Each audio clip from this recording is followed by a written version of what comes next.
bonjour. Saviez-vous que la France était dotée de belles industries du futur? Sur tout le territoire, des femmes et des hommes à la tête d'entreprises ultra performantes font en sorte de développer les savoir-faire français. Aujourd'hui, je vous emmène à Civrieux-d'Azergues, une petite commune au nord de Lyon. Nous partons à la rencontre d'Hervé de Maliard, président de MGA Technologies, une entreprise qui conçoit et fabrique des machines sur mesure pour l'industrie 4.0. Des machines livrées sur les 5 continents, auprès des secteurs pharmaceutiques, biotech, médical, des industries mécaniques et électroniques. Fort de son expérience en Asie, la PME a pu affronter la crise sanitaire en s'y préparant dès le mois de février, échappant ainsi à l'arrêt de ses activités. Alors, comment Hervé de Maliard s'est-il organisé face à la crise? Et comment voit-il le monde d'après? Réponse en images. Nous avons mis en place le PGE qu'a lancé le gouvernement avec le soutien de BPI France. Nous avons pris plus particulièrement sur MGA 3 mesures importantes. La première, c'est d'accélérer sur le marketing digital que nous avons déployé pour une visibilité mondiale. La seconde, c'est qu'on a décidé d'accélérer sur l'industrie de la santé et l'industrie pharmaceutique.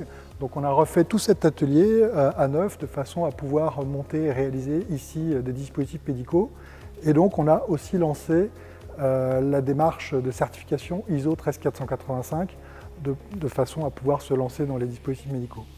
Et enfin, on a réfléchi, travaillé, voir comment on pouvait faire les réceptions de nos machines de façon dématérialisée pour limiter en fait le déplacement de nos clients et nous-mêmes aussi quand nous installons les machines à l'international pour limiter les déplacements de nos monteurs et de nos metteurs au point.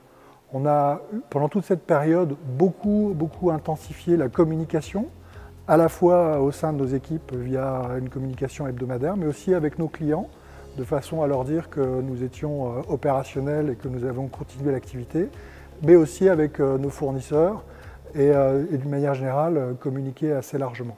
J'ai aussi lancé un collectif qui s'appelle le collectif Covid Industrie, qui a permis de fédérer une centaine d'entrepreneurs dans la région Auvergne-Rhône-Alpes de façon à pouvoir se mettre au service des hôpitaux et de tous les industriels qui avaient besoin de soutien technique pendant cette crise du Covid-19. Le propre de chaque crise est d'accélérer, d'exacerber les tendances qui préexistaient avant la crise. Donc qu'est-ce qu'on voyait avant la crise? On voyait une accélération importante de la digitalisation des entreprises.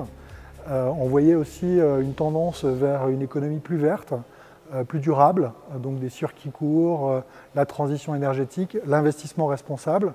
Et on voyait aussi un besoin de réindustrialiser le pays et d'accélérer vers la dimension 4.0. C'est d'ailleurs tout l'enjeu de la French Fab, dans lequel je suis assez actif. Donc c'est un peu notre rêve, c'est de réindustrialiser l'Europe et en particulier la France. Et ça tombe bien parce qu'il se trouve que c'est notre métier de faire des machines automatiques, des machines 4.0. Et donc c'est là où on pense pouvoir aider le pays dans cette après-crise. Merci à Hervé de Maliard de nous avoir fait partager sa vision de la French Fab. Je vous invite à découvrir d'autres histoires d'entrepreneurs sur bpifrance.fr et latribune.fr.